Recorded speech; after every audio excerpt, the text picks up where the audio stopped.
Dr. Jeff M.D. here. Today we're talking about the leader's mindset. This is part 2 of our leadership series.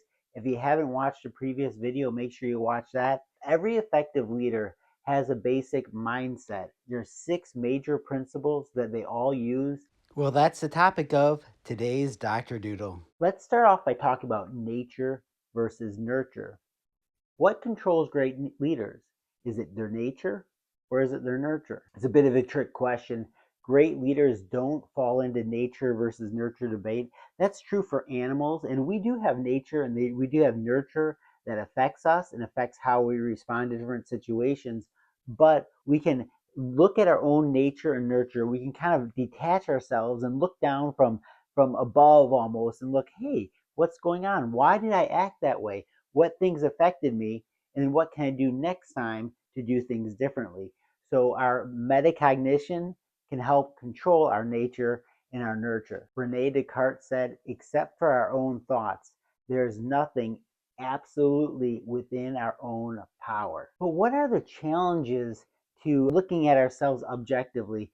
The number one challenge is our emotions.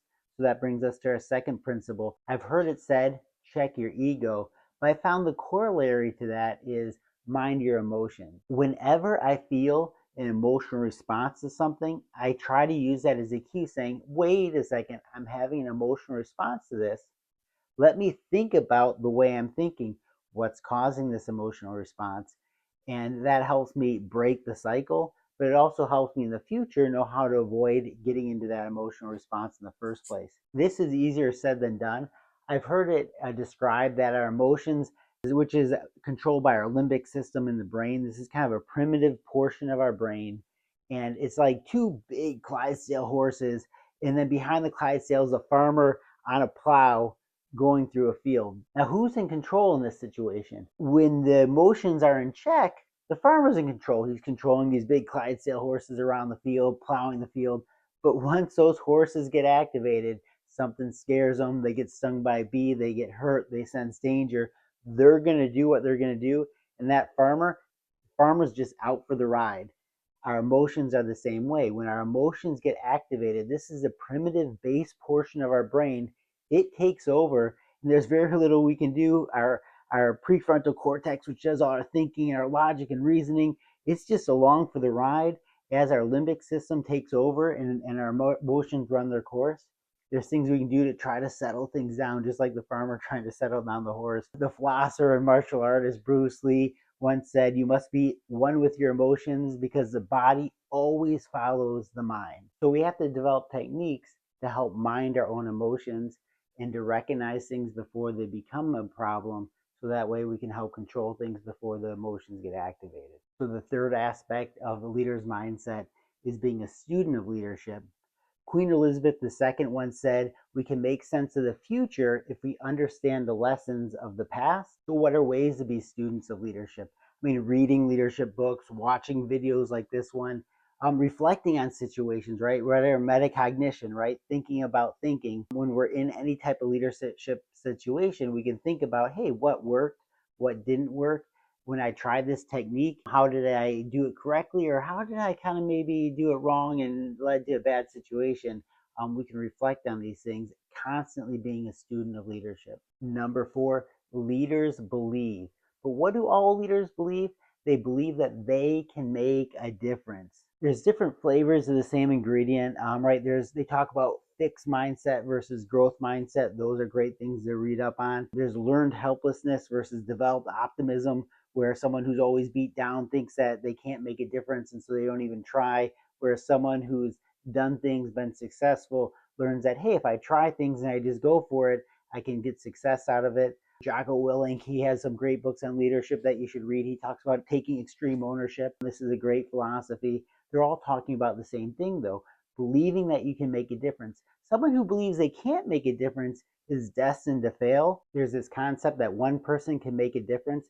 I got this quote from Norman Vincent Peale, who said, one person can make a difference. You don't have to be a big shot. You don't have to have a lot of influence. You just have to have faith in your power to change things. Norman Vincent Peale, he was a kind of a self-help motivational speaker from back in like the 50s and 60s. He kind of founded the principles of the power of positive thinking. He wrote a book on that. And then I have a quote from JFK, and I use JFK in Norma's Vincent Peale because Vincent Peale didn't like JFK as president. But JFK said, one person can make a difference, and everyone should try. Okay, so we got those two, and then from the same time period, we got Martin Luther King, and I really like the way he put the same concept. He said, "Darkness cannot drive out darkness; only light can do that." Right. So if you're having this darkness and not doing anything about it, there's going to be darkness. But if you bring the light to the situation, things will get better. Florence Nightingale once said, "I attribute my success to this: I never gave or took excuses." And so she's saying, hey, there's no excuses. You just got to do it. And so with this philosophy, when there's a problem, the leaders can say, hey, there's a problem. I'm responsible for that. How do I bring my light to the situation? How do I make sure this gets fixed? The leader doesn't blame other people for a situation. They take ownership over it and figure a way to fix it. They figure out what could have I done in the past to prevent this situation from happening. And then when they do that, next time a situation comes up, they'll help prevent that situation from occurring in the first place. Leaders who think, oh, things are the way they are, it's not my fault, they throw blame on other people, they're destined to be failed leaders. Some pitfalls I see people falling into, sometimes people will give lip service like, oh, my bad. They'll say my bad, and they don't believe it though. They still believe it's the other person's fault. Well, if you believe it's the other person's fault, you're not going to make changes to make sure something doesn't happen again. Saying my bad and believing it's your own fault, figuring out how could I have made a difference, then you're going to make changes in the future. And then the other is kind of believing like, well, if you got to do something right, you got to do it yourself, right?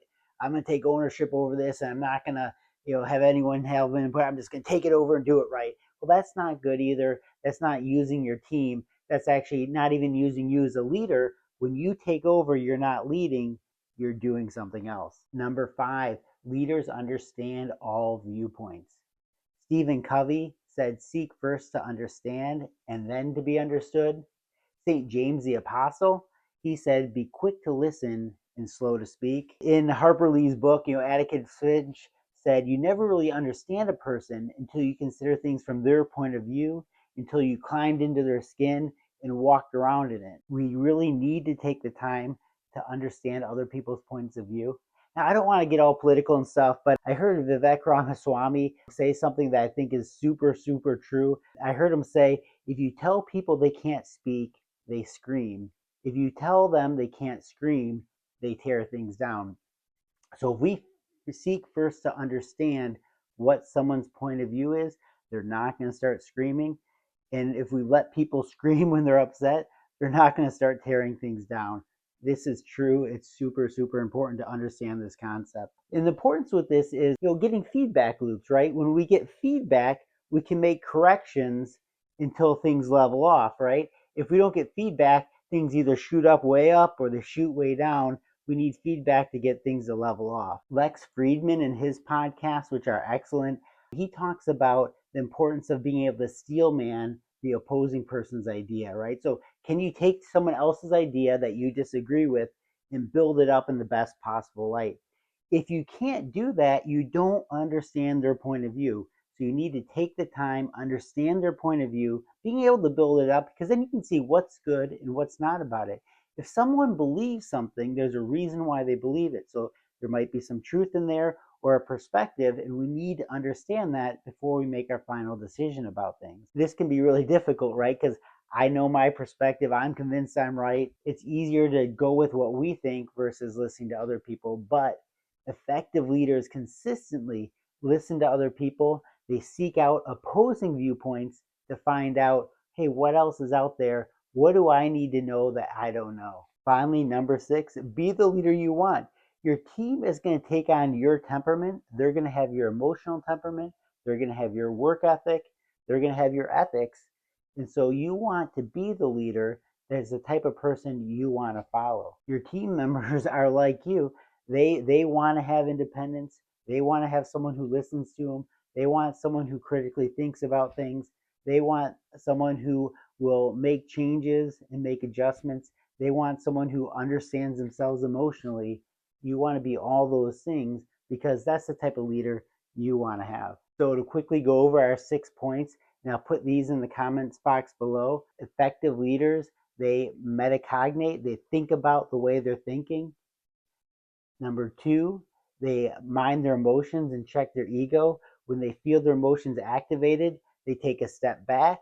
They think about, hey, what's going on here and what led to this situation.